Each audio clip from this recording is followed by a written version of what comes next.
para sa inyo guys. Dito na talaga ako sa new house for sure.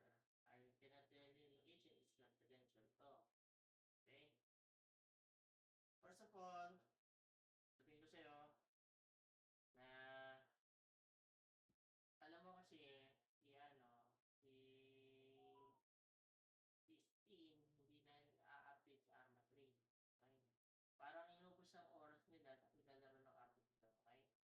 Ngayon, alam mo, alam mo guys, sasabihin ko sa inyo to. Ah, si Arma 3 kasi, wala na pakinapan sa atin yan. Ay, sorry. Wala na pakinapan sa atin yan si Arma 3. So, ang ginawa ni Arma 3 kasi, right? Ang ginawa kasi ni Arma 3, na naubos ang oras niya sa paggagawa ng ng developers. Okay? First of all, hindi na ako nag-Arma 3 pa. Okay? Say goodbye na tayo sa Arma 3 kasi I played another games talaga. Kawawa naman ako guys. Nakuha ko lahat ko na to lang lahat ng free games sa Steam. Okay? Pero walang bayad ito kasi ang ginawa kasi Bluetooth. Okay? Wala tayong choice. Pero safe na safe talaga siya, hindi siya explicit sa paglalaro ng ng games sa Steam. Mga nilalaro natin sa Steam kasi puro hindi na sa single player na to. Okay? Si Steam, sabihin ko sa inyo, okay, hindi na nag-a-update si Arma 3 ng mga magagandang games ngayon katulad ng Red Army, World War 2, everything. Hindi na siya nag-a-update guys. Naubos ang oras ko sa paggawa ng server. At pagkatapos na din, nangyari sa akin to, nung si Steam, nag-update siya ng bago. Hindi na siya bumalik sa dati. A lot of reasons why kung bakit ako naglalaro ng Steam guys. Because is to earn money talaga sa streaming. Unfortunately, isa akong streamer kasi sa Twitch eh. Hindi na, nag-switch na talaga. Ayaw ko na talaga sa TikTok pag too much restrictions kasi pagdating sa tulog ko eh. Pero si Twitch kasi, from the last time what I heard, tulog na kasi ako. Okay? Nakatulog ako, hindi na ako nakapag-streaming ng maayos. Alam mo, si Steam, hindi na ina-update ni Arma 3, si Reporter na lang ina-update niya. Ginawa po siyang 1.7 dahil sa partisan, dahil sa resistance fighter, sa freedom fighter. Okay? Si Steam, ay nag-update siya ng 1.7 sa Armored Forger. Okay? Yung, bakit kaya nag-update kaya to si Steam sa Armored Forger? Si Armored Forger, okay, kapatid siya ni Arma 3 tsaka ang mother niya at ang tatay niya si Arma 1 and Arma 2. Tapos, pinanak siya between 10 years old na talaga hindi.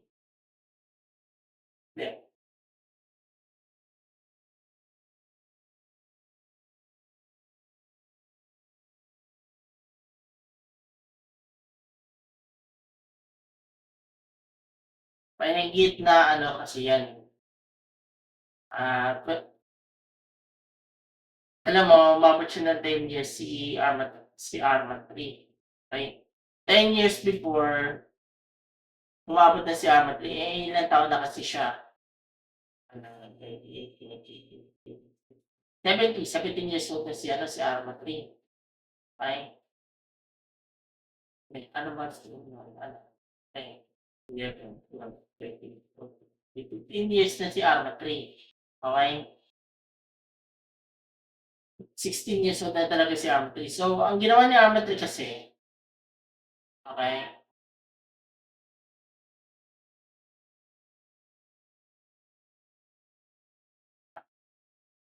Hindi na.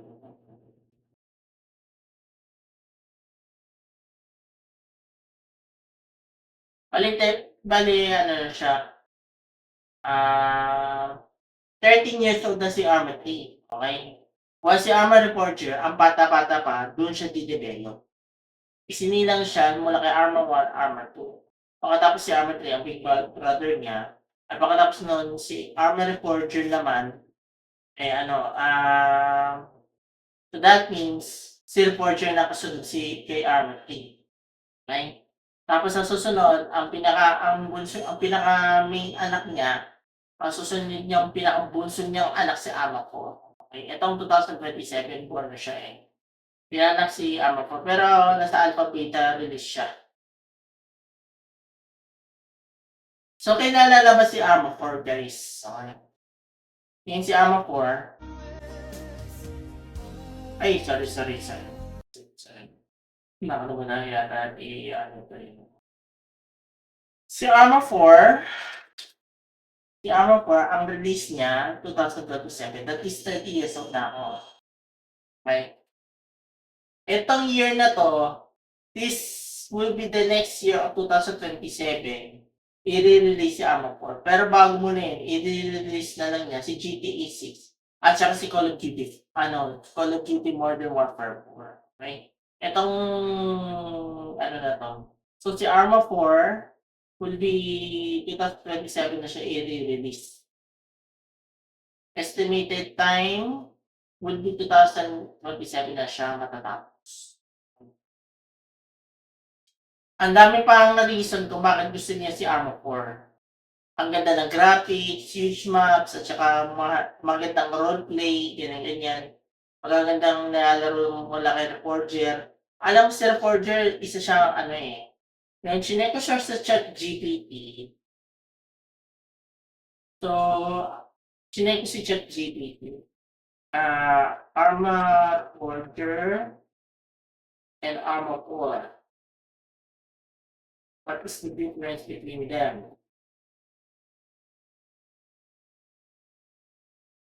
What is the difference between them, guys?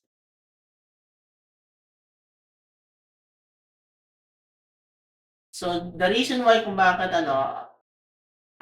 isa siyang testbed lang siya, okay? Okay, si Arma 4, ang ganda na nilalaro niya. While si Arma 3, hindi pa fully revealed si Arma Forger, okay? Ito, 51 kilometers si Eperon eh. Tapos, ang map, larger scope na siya. Okay? Ito, ang content scope niya is smaller and focus. Okay? What we expected Big Brother and Deeper. Sa modding naman will be major purpose available now. Tapos expected to support extended modding too. Single player limited. Expected to have a fuller options. Yan na lang si Arma 4. Okay? Ngayon si Arma 4, this coming 2027, guys, antayin mo na lang yung Arma 4 na i-release ni Buting niya. Baka sa susunod na taon, ilagay nila sa Steam Workshop na yan eh. Okay, pag nilagay ito, madami maglalaro. Okay? Ang dami maglalaro kasi kay Arma 3. Arma 3 kasi, patay na si Arma 3 guys. Inuulit ko, patay na si Arma 3. Hindi na mapapakinabangan ng mga community mods at community servers yan. Kasi ipapalit niya si Arma 4. Okay? So guys, happy playing na lang sa Steam games ha. This is Michael Henderson, Auto Map, wherever my name is. Signing up na talaga ako sa Arma 3. Goodbye guys, at maraming salamat sa inyo. God bless.